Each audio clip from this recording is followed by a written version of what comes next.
Diary का एक पन्ना। इसके लेखक है सीताराम सेकसरिया। पाठ में बताया गया है कि जो सीताराम सेकसरिया जी हैं वो आज़ादी के एक कामना करने वाले बहुत स्वतंत्रता प्रिय लोगों में से एक थे। गुलामी के दिनों में जो भी उनके साथ बीतता था, सुनते थे, महसूस करते थे, उसको वो अपनी निजी डायरी में लिख लिया करते थे।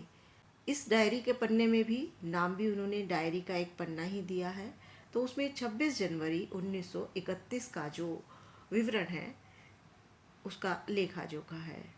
पाठशाला चैनल में आज आप सुनेंगे डायरी का एक पन्ना का एक्सप्लेनेशन यानी सार। 26 जनवरी 1931 का है, लेकिन उससे पहले 26 जनवरी 1930 में हमारा भारतवर्ष एक पहला स्वतंत्रता दिवस मना चुका था। जब दूसरी बार ये आया 26 जनवरी 1931, तब अंग्रेजों ने जो उसको अपराध माना और उसे ना करने के लिए लोगों से ज़बरदस्ती कहा, लेकिन लोग मानने वाले नहीं थे। उन्होंने अंग्रेजी शासन की परवाह ना करते हुए, उनकी बात ना मानते हुए बहुत जोश खरोश से, बहुत खुशी से जो है 26 जनवरी 1931 का स्वतंत्रता दिवस दूसरा बहुत खुशी से के साथ मनाया। इसी का विवरण डायरी का एक पन्ना में है। इसमें नेताजी सुभाष चंद्र बोस स्वयं खुद लेखक, कौन लेखक? सीताराम सेकसरिया जी, जो कोलकाता में रहते हैं, देश का दूसरा स्वतंत्रता दिवस बहुत जोश खरोश से मना रहे हैं। लेकिन अंग्रेज प्रशासकों ने उसको अपराध माना और स्पेशल बोल दिया कि कोई भी मीटिंग या कहीं पर भी लोग भीड़ इकट्ठा नहीं करेंगे। अगर करे जाएगा तो उनको जेलों में बंद कर दिया जाएगा, विशेषकर महिला कार्यकर्ताओं। यही सब इसमें इस पाठ में वर्णित है कि कैसे हमारे देशवासियों ने, कोलकाता वासियों ने दूसरा स्वतंत्रता दिवस मनाया, लेकिन अंग्रेज प्रशासकों ने इसको अपराध मानते हुए उन लोगों पर कैसे कैसे जुल्म ढाए, विशेषकर महिला कार्यकर्ताओं पर भी उन्होंने जुल्म किए, उनको जेल में बंद किया, उनके साथ मार पिटाई की। तो शुरू होता है कि राष्ट्रीय ध्वज का फहराना, यानी स्वतंत्रता दिवस पर जैसे कि हम हर अपने इंडिपेंडेंस डे पर झंडा फहराते हैं, उसी तरह उस दिन भी उनको झंडा फहराना था। तो पिछले साल इसी दिन भारत में स्वतंत्रता दिवस मनाया गया था। इस बार ये फिर से मनाया जा रहा था और सबको बता दिया गया था कि किसको क्या क्या कार्य करना है। इसके प्रचार में लगभग 2000 रुपये खर्च हुए। बड़े बाज़ार के सभी मकानों पर राष्ट्र झंडा फहरा दिया गया। वहाँ पर नाम था बाज़ार, उसको बड़े बाज़ार बोला जाता था। वहाँ पर भी राष्ट्र झंडा फहराया गया था और कई मकान तो इस तरह सजाए गए थे कि जैसे आज़ादी मिल गई हो। झंडे और साज सज्जा को देखकर सब लोग बहुत उत्साहित थे।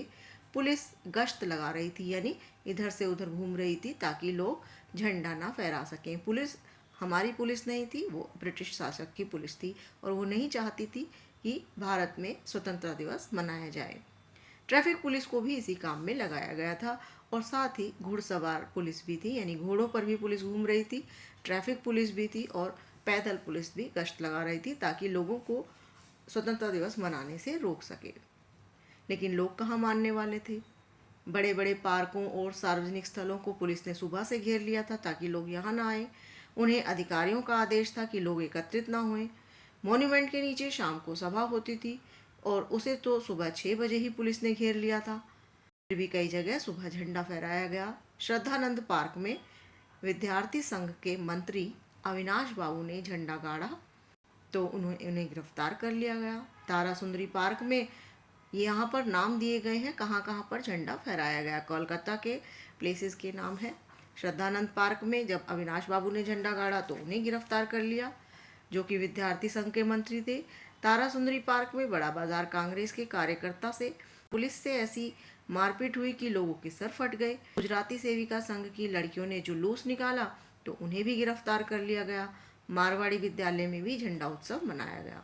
जुलूस रोकने के काफ़ी प्रयास किए गए। सुभाष बाबू के पूरे जुलूस का भार जो है पूर्णदास पर था। 2 से 3 बजे के करीब पूर्णदास और उनके साथियों को पकड़ लिया गया। स्त्रियों की टोलियां भी निर्धारित समय पर पहुंचने की कोशिश कर रही थी। 3 बजे तक हजारों की भीड़ इकट्ठी हो चुकी थी। लोग भी टोलियां बनाकर मैदानों में घूम रहे थे। पुलिस कमिश्नर ने नोटिस निकाला कि इस धारा के तहत सभा नहीं हो सकती और इसमें भाग लेने वालों को दोषी समझा जाएगा। और जगह जगह वो पोस्टर लगा दिए गए ताकि लोग झंडा ना फहरा सकें। उधर काउंसिल ने खुली चुनौती दी कि 4:24 पर झंडा फहराया जाएगा, क्योंकि हमारे भारतवासी भी कहाँ मानने वाले थे। प्रशासन के विरोध में उन्होंने खुली चुनौती दी कि देखिए, हम 4:24 पर झंडा फहराएंगे और स्वतंत्रता की प्रतिज्ञा भी पढ़ी जाएगी। सुभाष बाबू के नेतृत्व में अब संघर्ष हुआ। सुभाष बाबू 4:24 पर झंडा फहराने की बात थी तो 4:10 पर जुलूस लेकर आ गए। भीड़ की अधिकता थी, पुलिस जुलूस को रोक नहीं सकी तो पुलिस ने लाठीचार्ज शुरू कर दिया। बहुत से आदमी घायल हुए।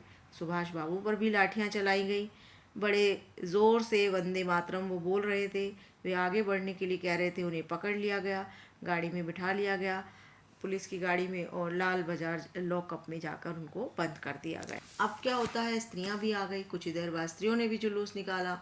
पुलिस बीच बीच में उन पर लाठियां बरसा रही थी। अनेक लोग घायल हो गए।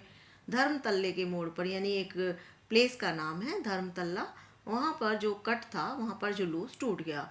50 से 60 स्त्रियां वहीं पर बैठ गई। पुलिस ने उनको पकड़ लिया और लाल बाजार भेज दिया, यानी कि लॉकअप में भेज दिया। कुल मिलाकर 105 स्त्रियां पकड़ी गई और लेकिन उन्हें बाद में रात को 9 बजे छोड़ दिया गया। 8 बजे कांग्रेस कार्यालय से फ़ोन आया कि वहाँ अनेक लोग घायल पहुँच चुके हैं। लेखक जानकी देवी के साथ वहाँ पहुँचा। लेखक यानी हमारे सीताराम सेकसरिया जी जानकी देवी जी के साथ वहाँ पहुँचे। डॉक्टर दास गुप्ता उनके देखरेख के साथ फ़ोटो उतरवा रहे थे। अब ये बहुत जो है महत्वपूर्ण अपूर्व प्रदर्शन था, यानी ऐसा पहले कभी नहीं हुआ था, क्योंकि कोलकाता के नाम पे यह कलंक था कि जो स्वतंत्रता आंदोलन का काम हो रहा है वो कोलकाता में अच्छी तरह से नहीं हो रहा है। तो उसी कलंक को धोने के लिए, या कह लीजिए उन्होंने ऐसा किया तो उनका यह कलंक धुल गया कि स्वतंत्रता आंदोलन के लिए कोलकाता वासी कुछ नहीं कर रहे थे। तो ये कलंक उनका धुल गया। लोगों को आशा बंधी कि यहाँ भी स्वतंत्रता आंदोलन के लिए काम हो सकता है और बहुत अच्छी तरह से हो सकता है। तो ये था डायरी का एक पन्ना का। सीता सेकसरिया जी लेखक हैं जिसके, उन्होंने लिखा, लोगों के सामने प्रस्तुत किया। हमारे सामने एकदम चित्र उपस्थित हो जाता है कि कैसे पुलिस लोगों को घायल कर रही है, मार रही है, उनको पर लाठी चार्ज कर रही है, लेकिन वो फिर भी वंदे मातरम बोल रहे हैं, भारत माता की जय बोल रहे हैं। और उन्होंने अपना जोश जो है नहीं खोया, चाहे उनको कितना ही मारा पीटा गया, लॉकअप में बंद कर दिया गया। ये ऐसे थे हमारे स्वतंत्रता सेनानी, हमारे भारतीय स्वतंत्रता आंदोलन को चाहने वाले। पाठ का सार आपको समझ में आया होगा अच्छे से। अगर कोई भी डाउट है तो कमेंट्स में ज़रूर लिखें और चैनल को सब्सक्राइब कर लें। और इसके प्रश्न उत्तर अगली वीडियो में आपको देखने को मिलेंगे। तो मिलते हैं अगली वीडियो में पारी का एक पन्ना के प्रश्न उत्तर के साथ। देखना ना भूलिएगा।